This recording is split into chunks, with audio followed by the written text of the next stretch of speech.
తూర్పుగోదావరి జిల్లాలోని ఒక అందమైన గ్రామం. పక్కపక్కనే రెండు ఇల్లు. ఒకప్పుడు ఆ రెండు ఇల్లు ఒకటే. కానీ అన్నదమ్ములు సూరిబాబు సత్తిబాబుల భార్యలు అనసూయ కనకదుర్గల మధ్య పచ్చగడ్డి వేస్తే బగ్గూమనే గొడవల వల్ల మధ్యలో ఒక గోడ లేచింది. అన్న సూరిబాబు, తమ్ముడు సత్తిబాబు అమాయకులు. కాని వారి భార్యలు మాత్రం ఒకరిని మించి ఒకరు నోటి దురద ఉన్నవారే. ఒకరు ఆ అంటే ఇంకొకరు ఆవకాయ అనే రకం. ఒకరోజు తెల్లవారుజామున కోడి కుయ్యక ముందే అనసూయ తన భర్తతో గొడవ మొదలెట్టేసింది. హేవండి, విన్నారా? పక్కింటి కనకదుర్గ నిన్న సంతలో రొయ్యలు కొని వీధి అంతా వాసన వచ్చేలా వండిందట. మన పరువు పోతోంది. ఈరోజు మీరు వెళ్ళి కొరమీను పట్టుకురావాల్సిందే. అది బతికున్నది కావాలి. అమ్మో, కొరమీను ధర మండుతోందనసూయమ్మా. పైగా ఇప్పుడు మార్కెట్లో రద్దీగా ఉంటుంది. ఇంకేదైనా చిన్న చేపలు తెస్తాను. అయ్య బాబోయ్, మీ పిసినార్తనం తగలపెట్టా. పక్కింటి కనకదుర్గా ముందు నేను తలదించుకోవాలా? ఆమె తన పనిమనిషి రాజమ్మతో అంటోంది, మావారు నాకోసం ప్రాణాలైనా ఇస్తారు, కొరమీన ఏం కర్మ అని. మీరు వెళ్తారా లేక నన్ను చెరువులో దూకమంటారా? వద్దు తల్లి, నువ్వు దూకితే చెరువు ఎండిపోతుంది. వెళ్తున్నా. ఇప్పుడే వెళ్ళి ఆ కొరమీను ఏంటో పట్టుకొస్తా. అటువైపు సత్తిబాబు ఇంట్లో కనకదుర్గ రచ్చ మొదలుపెట్టింది. ఏవండి సత్తిబాబుగారు, విన్నారా? మీ అన్నగారు అప్పుడే సంచి పట్టుకుని సంతకు బయలుదేరారు. నాకు తెలుసు, ఆ అనసూయమ్మ కొరమీను తెప్పించి మనల్ని చిన్నచూపు చూడాలని ప్లాన్ చేస్తోంది. మీరు వెళ్ళి ఆ సంతలో ఉన్న అతిపెద్ద కొరమీనుని కొనుక్కురావాలి. ఏంటే దుర్గా, మొన్నే కదా చికెన్ తిన్నాం, ఈరోజు పప్పుచారు చేసుకుందామని చెప్పావుగా? పప్పుచారా? నా పరువు గంగలో కరపరానికా? ఆ అనసూయమ్మ కొరమీను పులుసు వాసనతో ఊరంతా ఊదరగొడుతుంటే నేను పప్పుచారుతాయి కూర్చోవాలా? అది జరగదు.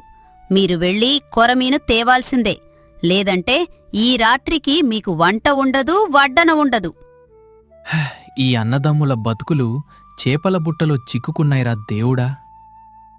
మధ్యాహ్నం 12 గంటలు. అనసూయ తన ఇంటి ముందు అరుగుమీద కుంపటి పెట్టి చేపల పులుసు వండడం మొదలుపెట్టింది. ఆమె ఉద్దేశం ఒక్కటే, ఆ వాసన, ఆ మాటలు పక్క ఇంట్లో ఉన్న కనకదుర్గకు వినబడాలి. అనసూయ గట్టిగా కేకవేస్తూ, రాజమ్మో, ఓ రాజమ్మో, ఇటు రావే ఒకసారి. ఏమా, ఎందుకలా అరుస్తున్నారు? చూశావా రాజమ్మా, మా ఆయన బంగారం అడగగానే 2 కిలోల బతికున్న కొరమీను పట్టుకొచ్చారు. ఈ ముక్క చూడు ఎంత గట్టిగా ఉందో. అసలీ కొరమీను రుచే వేరు. ఆ అదృష్టం అందరికీ ఎక్కడుంటుంది చెప్పు? కొందరు చచ్చిన చేపలు, చిన్న చాపలు తిని బతికేస్తుంటారు. మనమలా కాదుగా. అవునమ్మా, మీరు వంట చేస్తుంటే ఆ వాసన ఊరంతా వస్తోంది. ఇంకా విను, ఈ పులుసులో చింతపండు, బెల్లం వేసి నేను వండితే దేవతలైనా దిగిరావల్సిందే. ఆ కనకదుర్గకి వంట రాదు, వంకాయ రాదు. మొన్న వండిన కూర చూసావుగా, అచ్చం మీల చారులా ఉంది. లోపల ఇదంతా వింటున్న కనకదుర్గకి ఒళ్ళు మండిపోయింది. ఆమె కూడా వెంటనే బయటకు వచ్చింది. ఒస్సే బుచ్చమ్మా, చూసావా? కొందరు కొరమీను కొంటే లోకమంతా చెప్పుకోవాలి. మావారు తెచ్చిన కొరమీను చూసావా?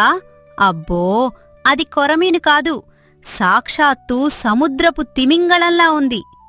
ఇంత పెద్ద చేపని వండాలంటే నాకంటే బాగా ఎవ్వరికీ చేతకాదు. అది విన్న అనసూయ రాజమ్మతో, అవునులేవే రాజమ్మా, గిన్నెలో ముక్కలేకపోయినా గొంతులో మాట మాత్రం గట్టిగానే వస్తుంది కొందరికి. అప్పుడే కాంతం తన చేతిలో ఖాళీ గిన్నె పట్టుకుని ముఖానికి పౌడర్ కొట్టుకుని అటుగా వచ్చింది. ఆమెకు ఈ ఇద్దరు కోడల మధ్య గొడవ అంటే పంచ ప్రాణాలు.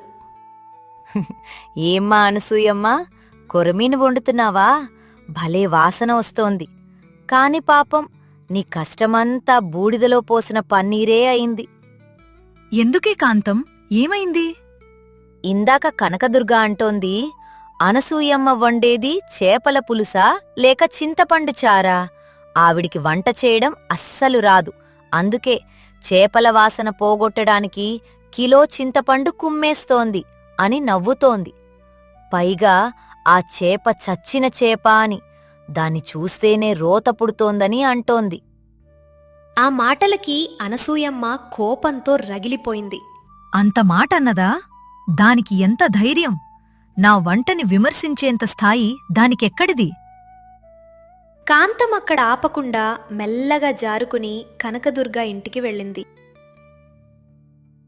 దుర్గమ్మ, ఏం చేస్తున్నావు? పాపం, నీ పరువు బజార్న పడింది. ఏమైంది కాంతంగారు? నీ అక్కయ్య అనసూయమ్మ అంటోంది కనకదుర్గకి వంటరాదు కాబట్టే పప్పుచారుతో సరిపెట్టుకుంటోంది.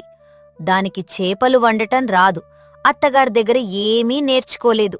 అసలు దానికి తిండి పెట్టడమే దండగా అని అందరికీ చెప్తోంది. అవునా? ఆ అహంకారం చూడు. ఇప్పుడే దాని సంగతి తేలుస్తాను. ఇద్దరు కోడళ్ళు ఆవేశంతో వీధిలోకి వచ్చారు. మధ్యలో ఉన్న గోడ సాక్షిగా యుద్ధం మొదలైంది. ఇలా కాంతం చెప్పిన అబద్ధాలతో ఇద్దరు కోడళ్ళు వీధిలోకి వచ్చి జుట్టు జుట్టు పట్టుకున్నంత పని చేశారు. సూరిబాబు, సత్తిబాబు వచ్చి ఆపలేక తలలు పట్టుకున్నారు. ఏమే, నా వంట గురించి నీకెందుకు? పాత చేప అని ఎలా అంటావు? నీ ముఖం పాత చేపలా ఉంటుంది. ఓహో, మరి నా వంట గురించి నువ్వేమన్నావు? నాకు వంట రాదా? నీకు వచ్చింది ఒక్కటే, అది అతిగా మాట్లాడటం. నీకు గౌరవం అంటే తెలీదు, పెద్దరికం లేదు. కాంతంగారు చెప్పేవరకు నాకు తెలీదు నీ అసలు రంగు. కాంతంగారే చెప్పారు నువ్వు నన్ను ఎలా ఏలిపిస్తున్నావో. నీ పొగరు అణచకపోతే నా పేరు కనకదుర్గ కాదు. అనసూయ, ఏంటి ఇది? వీధిలో అందరూ చూస్తున్నారు, ఆపు. దుర్గా, లోపలికి వెళ్ళు. ఎందుకు ఇలా గొడవ పడుతున్నారు? కాని ఆ కోడలు వినలేదు. ఈరోజు తేలిపోవాలి, ఎవరో ఒకరం ఈ వీధిలో ఉండాలి అని కేకలు వేస్తున్నారు. అన్నదమ్ములిద్దరూ బలవంతంగా వారిని ఇళ్లలోకి పంపించారు.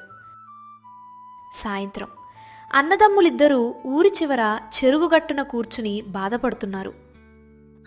ఏంటో సత్తిబాబు, మన బతుకులు ఇలా అయిపోయాయి.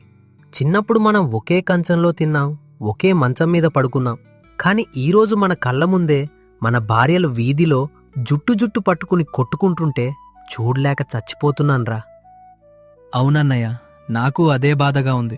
ఇందాక మార్కెట్లో నేను కొరమీను పట్టుకెళ్లలేదని దుర్గ ఎంత గొడవ చేసిందో నీకు తెలుసు కదా.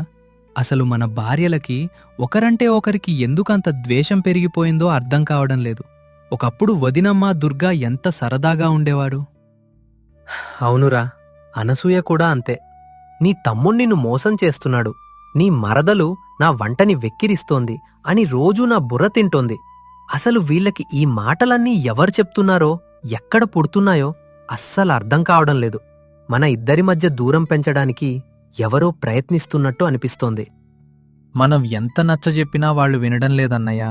ఈరోజు గొడవ చూసావు గదా, ఊరంతా నవ్వుకుంది. మన పరువు గంగలో కలిసిపోయింది. రేపు పొద్దున వీళ్ళు మళ్ళీ ఏం గొడవ పెట్టుకుంటారో అని భయంగా ఉంది. ఈ సమస్యకి పరిష్కారమేంటో నాకైతే తోచటం లేదు. పద, మెల్లగా ఇంటికెళ్దాం. ఎలాగైనా ఈరోజు వాళ్ళిద్దరికీ కూర్చోబెట్టి నచ్చజెబుదాం. అవసరమైతే కాస్త గట్టిగా మందలిద్దాం. ఇలాగే వదిలేస్తే మన సంసారం ముక్కలైపోతుంది. అన్నదమ్ములు ఇద్దరూ చెరువుగట్టు దిగి ఇంటివైపు నడుస్తున్నారు. దారిలో పాత శివాలయం పక్కన పెద్ద చింత చెట్టు, దాని చుట్టూ దట్టమైన పొదలు ఉన్నాయి. అక్కడ్నుంచి ఎవరో మాట్లాడుకుంటున్న గొంతులు వినిపించాయి. ఆ గొంతు ఎక్కడో విన్నట్టు అనిపించి సూరిబాబు ఆగాడు. రేయ్, ఆగు! అటు చూడు, కాంతంగారు తన మొగుడు రాజయ్యతో ఏదో మాట్లాడుతోంది. ఈ సమయంలో ఇక్కడ ఏం చేస్తున్నారో? ఇద్దరూ ఆ పొద వెనుక నక్కి వినడం మొదలుపెట్టారు. చూశావాండి, నేననుకున్నది సాధించాను. ఆ అనసూయని, కనకదుర్గని ఈరోజు వీధిలోకి ఈడ్చాను. ఇద్దరూ కోడిపుంజుల్లా ఎలా ఎగిరెగిరి పడ్డారో చూశావా? అబ్బో, ఆ దృశ్యం చూస్తుంటే నా 2 కళ్ళు చాలలేదు. అదేంటే కాంతం, వాళ్ళు అన్నదమ్ములు, మనకు తెలిసిన వాళ్ళు కదా. వాళ్ళు కలిసుంటే మనకేంటి నష్టం? ఎందుకు వాళ్ల మధ్య లేనిపోని గొడవలు పెడతావు? మీకు తెలీదు, నోరు మూసుకోండి. వాళ్ళు కలిసి ఉంటే ఊళ్ళో నా మాట ఎవరు వింటారు? నేను చెప్పే ముచ్చట్లకి విలువ ఎక్కడుంటుంది? హ, రేపు కూడా వెళ్ళి ఇంకో పుల్ల పెడతాను. వాళ్ళు గొడవ పడుతుంటే చూడటం భలే మజా ఉంది. ఆ పులుసు వాసన వస్తుంటే ఇరుగు పొరుగు అందరూ బాగుంది అనుకుంటున్నారు. నువ్వు మాత్రం ఇలా అబద్ధాలాడి చిచ్చు పెట్టావు. రేపు వాళ్ళు నిజం తెలుసుకుంటే నీకే ముప్పు. వాళ్లకంత తెలివి లేదులేండి. మొగుళ్ళ మాట కంటే నా మాటలే వాళ్లకి వేదం. హ్, ఊళ్ళో అందరినీ ఇలాగే నా వేళ్ల మీద ఆడించాలి. ఈ మాటలు విన్న సూరిబాబు సత్తిబాబులకు ఒళ్ళు మండిపోయింది. చేతులు కోపంతో బిగిశాయి. అన్నయ్య, చూసావా? అసలు దొంగ ఈ కాంతమే. మన భార్యల మనసుల్లో విషం నింపింది ఈమెనే. ఆగు సత్తిబాబు, ఆవేశపడకు. ఈమెకిప్పుడే వెళ్ళి సమాధానం చెప్తే తప్పించుకుంటుంది. ఈమెకి బుద్ధి రావాలంటే మనం ఒక ప్లాన్ వేయాలి. పద, ముందు ఇంటికి వెళ్ళి ఆ ఇద్దరికీ అసలు రంగు చూపించాలి. అన్నదమ్ములు ఇద్దరూ తమ ఇళ్లకు వెళ్లి భార్యలను పిలిచారు. అనసూయ కనకదుర్గలు అప్పటికే ఒకరి ముఖం ఒకరు చూసుకోకుండా ముఖాలు మార్చుకుని కూర్చున్నారు. అనసూయ, దుర్గా, మీ ఇద్దరినీ ఒక విషయం అడగాలి. నిజం చెప్పండి, అసలు మీ మధ్య ఈ గొడవ మొదలుపెట్టిందెవరు? ఇంకెవరు? ఈ కనకదుర్గ నా వంటని, నా మొగుడ్ని కించపరిచింది. అక్కయ్యే ముందు నన్ను వంటరాని మొద్దు అన్నది. కాంతంగారు అబద్ధం చెప్తారా ఏంటి? సూరిబాబు కాంతం తన భర్తతో అన్న మాటలు పూసగుచ్చినట్టు వారిద్దరికీ వివరంగా చెప్పాడు. ఆ మాటలు వినగానే అనసూయ కనకదుర్గల తలలు ఒక్కసారిగా తలవంపులయ్యాయి. ఇద్దరి కళ్ళలోనూ నీళ్లు తిరిగాయి. దుర్గా, నన్ను క్షమించు. నేను ఆ కాంతం మాటలు నమ్మి నిన్ను అనరాని మాటలన్నాను. లేదక్కయ్యా, నేనే నిన్ను అనకూడని మాటలన్నాను. ఆ కాంతం మన మధ్య చిచ్చుపెట్టి ఆనందిస్తోందని తెలియక ఇలా గొడవపడ్డాం. క్షమాపణలు తర్వాత చెప్పుకోవచ్చు. ముందు ఆ కాంతానికి మనమందరం కలిసి ఒక గుణపాఠం నేర్పాలి. ఆమెకి మన ఇళ్లలో ఏం జరుగుతుందో తెలియకూడదు. కాని ఆమె ఇంట్లో మాత్రం యుద్ధం జరగాలి. మరుసటి రోజు ఉదయం సూరిబాబు సత్తిబాబు రాజయ్య దగ్గరకు వెళ్లారు. రాజయ్య గారు, మీరు చాలా మంచివారు. కాని మీ ఆవిడ కాంతంగారు ఊరంతా తిరుగుతూ, నా మొగుడు ఒక తెలివి తక్కువవాడు, నేను ఏం చెబితే అది వింటాడు, ఆయనకి సొంతంగా నిర్ణయాలు తీసుకునే శక్తి లేదు అని నవ్వుతోంది. అవును రాజయ్య గారు, ఆమెకి మీ మీద అస్సలు గౌరవం లేదు. వేరే వాళ్ళ దగ్గర మిమ్మల్ని దద్దమ్మ అని సంబోధిస్తోంది. అలా సూరిబాబు సత్తిబాబు లేనిపోడివి చెప్పి రాజయ్యకి కాంతమ్మకి చిచ్చు రగిలించారు. ఆ మాటలకి రాజయ్య కోపంతో రగిలిపోయాడు. అవునా? నన్ను అంత మాట అంటుందా? అటువైపు అనసూయ కనకదుర్గలు కలిసి కాంతం దగ్గరకు వెళ్లారు. కాంతంగారు, మీ మొగుడు రాజయ్యగారు ఉన్నారు చూశారు. ఆయన ఇందాక మా ఆయనతో ఏమంటున్నారో తెలుసా? ఏమన్నారు? నా పెళ్ళాం కాంతానికి నోరు ఎక్కువ, తెలివి తక్కువ. దానికంటే పక్కింటి సీతమ్మే చాలా బుద్ధిమంతురాలు, అందగత్తే. కాంతాన్ని భరించడం నా వల్ల కావడం లేదు అని అందరికీ చెప్తున్నారట. ఏమన్నాడు? నన్ను వదిలేసి వేరే వాళ్ళని మెచ్చుకుంటున్నాడా? ఈ రోజే ఆయన సంగతి తేలుస్తాను. కాంతం ఆవేశంతో ఊగిపోతూ ఇల్లు చేరుకుంది. దారి పొడవునా ఆమెకు అనసూయ కనకదుర్గలు చెప్పిన మాటలే గుర్తొస్తున్నాయి. నా మొగుడు నన్ను వదిలేసి పక్కింటి సీతమ్మని మెచ్చుకుంటాడా? వాడికి ఎంత ధైర్యం! అని మనసులో రగిలిపోతోంది. అటు రాజయ్య కూడా సూరిబాబులు చెప్పిన మాటలతో కసిగా ఉన్నాడు. కాంతం లోపలికి అడుగు పెట్టడమే ఆలస్యం. యుద్ధం మొదలైంది. ఓయ్ రాజయ్య, ఎక్కడున్నారు? బయటికి రండి. మీ వేషాలన్నీ బయటపడ్డాయి. ఇన్నాళ్ళూ మీరు మంచివారని నమ్ముకుని ఉన్నాను చూడు, నన్ను అనాలి. రాజయ్య లోపల్నుంచి గట్టిగా అరుస్తూ బయటకు వచ్చాడు. ఏంటే? ఏం బయటపడింది? నీ నోటి దురద గురించి ఊరంతా చెప్పుకుంటున్నాడు. నన్ను దద్దమ్మ అని తిడతావా? నేనేం చెబితే అది వింటానని అందరికీ చాటింపు వేస్తావా? నేనన్నానా? నేనంటే ఏంటి? అసలు నువ్వు పక్కింటి సీతమ్మ గురించి ఏమన్నావో గుర్తుంది కదా? నా పెళ్ళాం కంటే సీతమ్మే అందగత్తే బుద్ధిమంతురాలు అని ఆ సూరిబాబుగారికి చెప్పావు కదా, ఆ నోటితోనే నన్ను పెళ్ళామని ఎలా పిలుస్తున్నావు? ఓసి నీ వేషాలు. ఆ సీతమ్మ మొహం కూడా నేను సరిగ్గా చూడలేదు, కాని నువ్వు మాత్రం నన్ను అందరి ముందు తక్కువ చేస్తున్నావు. ఇరుగు పొరుగు ఇళ్లల్లో గొడవలు పెట్టడం సరిపోక ఇప్పుడు నా పరువు కూడా బజార్ను పెడుతున్నావు. నీలాంటి ఆవిడతో కాపురం చేయటం కంటే ఈ ఇల్లు వదిలి ఎక్కడికైనా పోవడం మేలు. వెళ్ళు, ఇప్పుడే వెళ్ళు.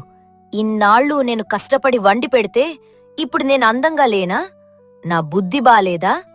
ముసలాడివైపోతున్నావు గాని నీ బుద్ధి మాత్రం మారడం లేదు. ఏమే, మర్యాదగా మాట్లాడు. నేను ముసలాడినైతే నువ్వు ముసలిదానివి కావా? అద్దంలో మొహం చూసుకో. అచ్చా ఆ కొరమీను చేప మొహంలాగే ఉంటుంది. అందుకే అందరిళ్లలో చేపల గొడవలు పెడుతున్నావు. అయ్య బాబోయ్, విన్నారా? నా మొగుడు నన్ను కొరమీను అంటున్నాడు, నన్ను వదిలేస్తానంటున్నాడు. ఇన్ని మాటలు పడటానికి నేనే దొరికానా? రాజయ్య ఆగకుండా ఇంట్లో ఉన్న పాత రేకు డబ్బాలని బయటకు విసిరేసాగాడు. ఆ శబ్దానికి వాళ్ల కేకలకి వీధి అంతా పోగయ్యారు. సరిగ్గా కాంతం, రాజయ్యలు ఒకరినొకరు కొట్టుకునేంత పనిలో ఉన్నప్పుడు సూరిబాబు, సత్తిబాబు, అనసూయ మరియు కనకదుర్గలు మెల్లగా కాంతం ఇంటి ముందర ప్రత్యక్షమయ్యారు. ఏమైంది కాంతంగారు? ఏంటి ఆ శబ్దాలు? పాత్రలు గాల్లో తేలుతున్నాయి. రాజయ్య గారు ఏమైనా కొరిమీన్ తెచ్చారా ఏంటి?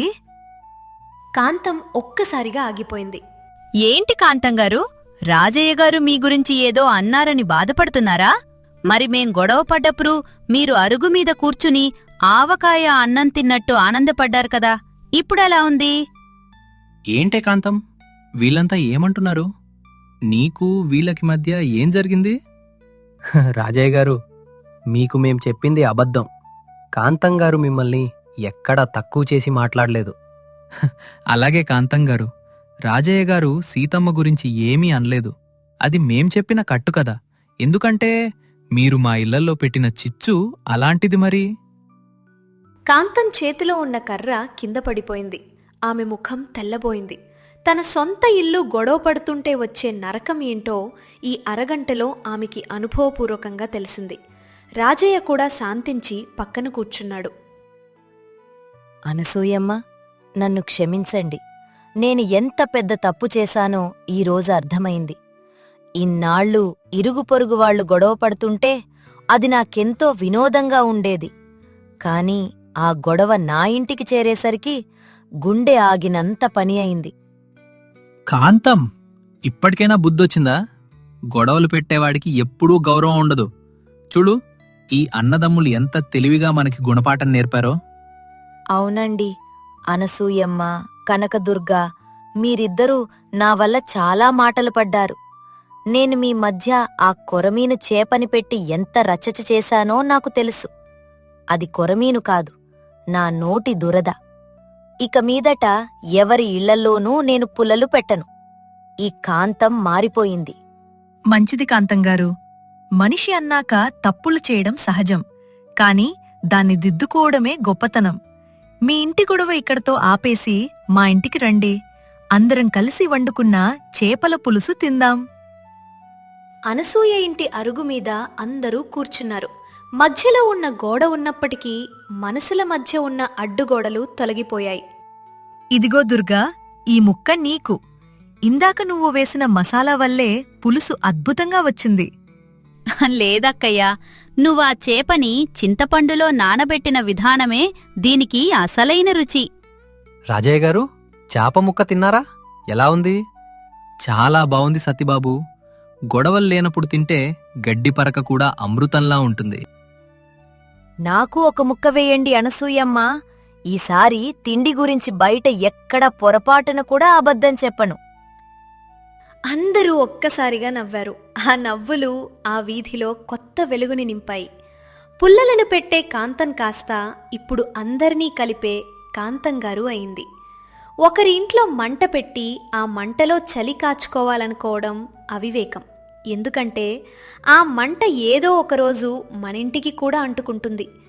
ఇరుగు పొరుగు వారు అన్నదమ్ముల్లా అక్కా చెల్లెలలా కలిసి ఉంటేనే సమాజం బాగుంటుంది. పుకార్లు పుట్టించేవారిని నమ్మకూడదు. అలాగే పుకార్లు పుట్టించే వారు కూడా తమ తప్పు తెలుసుకుని ఐక్యతగా ఉండాలి. ఐక్యతే ఏ కుటుంబానికైనా శ్రీరామరక్ష.